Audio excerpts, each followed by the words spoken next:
എല്ലാവർക്കും പുതിയൊരു വീഡിയോയിലേക്ക് സ്വാഗതം. ഇന്ന് നമ്മൾ സംസാരിക്കാൻ പോകുന്നത് ഇന്ത്യൻ സിനിമയുടെ പുതിയൊരു നായകക്കല്ലായി വിശേഷിക്കപ്പെടുന്ന ലോക ചാപ്റ്റർ 1 കുറിച്ചാണ്. ഈ സിനിമയുടെ അണിയറ പ്രവർത്തകർ കഴിഞ്ഞ ദിവസങ്ങളിൽ പറഞ്ഞൊരു കാര്യമുണ്ട്. ഈ സിനിമ OTT ഇറക്കി കഴിഞ്ഞാൽ ഒരുപാട് കാര്യങ്ങൾ ഡീകോഡ് ചെയ്ത് പലരും പുറത്തു കൊണ്ടുവരുമെന്ന്. അതായത് ഈ സിനിമയിൽ തന്നെ ഒരുപാട് കാര്യങ്ങൾ ഒളിച്ചിരിപ്പുണ്ട് എന്ന്. അങ്ങനെ ഒളിച്ചിരിക്കുന്ന കുറച്ച് കാര്യങ്ങളാണ് നമ്മൾ സംസാരിക്കാൻ പോകുന്നത്. ഓൾറെഡി നമ്മൾ ഇതിൻ്റെ പാർട്ട് 1 ചെയ്തതാണ്.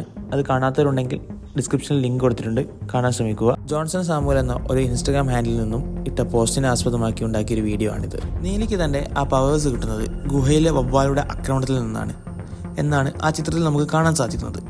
ആ ഗുഹയിലുള്ള ഒരു തലയില്ലാത്ത പ്രതിമ, അത് ഇഷ്ടാറിൻ്റെതാകാനാണ് സാധ്യത. ആരാണ് ഇഷ്ടാർ? ഇഷ്ടാർ എന്നത് സുമേറിയൻ ദൈവസങ്കല്പമായ ഇന്നാനിയുടെ മറ്റൊരു പേരാണ്. ഈ തല പോയ പ്രതിമ ശ്രദ്ധിച്ചാൽ അറിയാം, അതൊരിക്കലും ഈ സമയത്ത് ഭൂമിയിലുണ്ടായിരുന്ന ഒരു സ്ത്രീയുടെ വസ്ത്രധാരണമല്ല. അതായത് ഭൂമിയിലേക്ക് വന്ന ഏതെങ്കിലും ഒരു ഏലിയൻ ആവാനുള്ള സാധ്യത ഏറെയാണ്.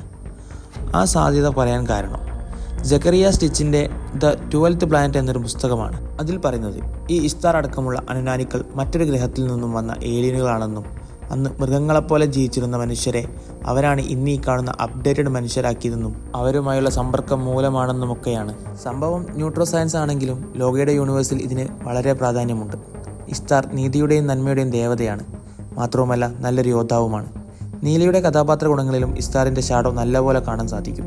അങ്ങനെയാണെങ്കിൽ കേവലം വവ്വാലുടെ ആക്രമണം മാത്രമാവില്ല, അവയോടുള്ള പ്രതിരോധത്തിൽ നിന്നാവും നീലിയുടെ പവർ ഉടലെടുത്തിട്ടുണ്ടാവുക. നമ്മൾ ഇനി സംസാരിക്കാൻ പോകുന്നത് വവ്വാലുകളെയും ചാത്തനെയും കുറിച്ചാണ്. ആ ഗുഹക്കുള്ളിലുണ്ടായിരുന്ന വവ്വാലുകൾ ചാത്തനാവാനാണ് സാധ്യത. അതെങ്ങനെ എന്നറിയണമെങ്കിൽ 1984 ഇറങ്ങിയ ആദ്യത്തെ 3D ചിത്രമായ മൈ ഡിയർ കുട്ടിച്ചാത്തൻ എന്ന സിനിമയുടെ ക്ലൈമാക്സ് ഒന്ന് ആലോചിച്ച് നോക്കിയാൽ മതി. ചിത്രത്തിന്റെ അവസാനം ആ കുട്ടിച്ചാത്തൻ ഒരു വവ്വാലായി മാറി മറ്റ് വവ്വാൽ കൂട്ടങ്ങളിൽ ചേരുന്നതാണ് നമ്മൾ കാണുന്നത്. മൈ ഡിയർ കുട്ടിച്ചാത്തന്റെ റെഫറൻസ് എനിക്ക് സ്ട്രൈക്ക് ചെയ്യാൻ കാരണം മൈക്കിൾ റെസ്റ്റോറൻറ്റിലേക്ക് കയറുമ്പോൾ ചൂളമടിക്കുന്ന ഒരു പാട്ടാണ്. അത് മൈ ഡിയർ കുട്ടിച്ചാത്തനിലെ ആലിപ്പായം പെറുക്കാം എന്ന പാട്ടായിരുന്നു. ലോക സിനിമയുടെ ടൈലൻഡിൽ പറയുന്ന ഗുഹയും മൈക്കിളിന്റെ 389 സഹോദരന്മാരും ഈ പറഞ്ഞ വവ്വാലുകൾ ആകാനാണ് സാധ്യത. അങ്ങനെയെങ്കിൽ ഇഷ്താറിന്റെ സിംഗിളാവും ഈ ചാത്തന്മാർ. ലോകയുടെ തുടക്കത്തിൽ തന്നെ വിജയരാഘവന്റെ ക്യാരക്ടർ എഴുതിയ ദേ ലൈവ് എമോങ് അസ് എന്ന പുസ്തകം നീലിക്ക് അദ്ദേഹം കൈമാറുന്നുണ്ട്.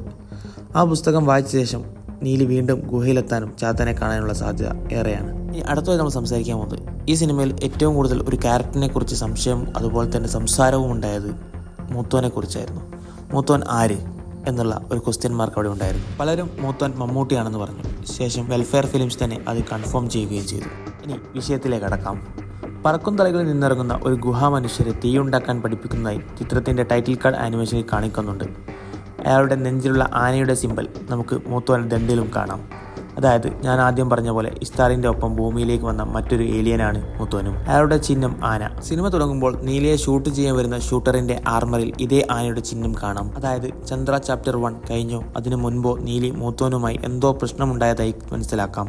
അതുകൊണ്ടാണ് ആ സമയത്ത് നിശാന്ത്ര സാഗറിന്റെ കഥാപാത്രം ചന്ദ്രയോട് നീ ഇപ്പോഴും മൂത്തോന് മകൾ തന്നെയാണ് എന്ന് പറയുന്നതിന്റെ പ്രശസ്തി. മാത്രവുമല്ല ആ സംഘർഷം നടക്കുന്നത് മൈക്കിളിന്റെ ഹെൽത്ത് സെന്ററിൽ തന്നെയാണ്.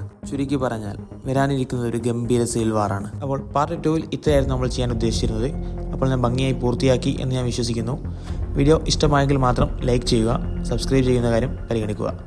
പാർട്ട് 3 ഉടനെ വരുന്നതായിരിക്കും. Thanks for watching.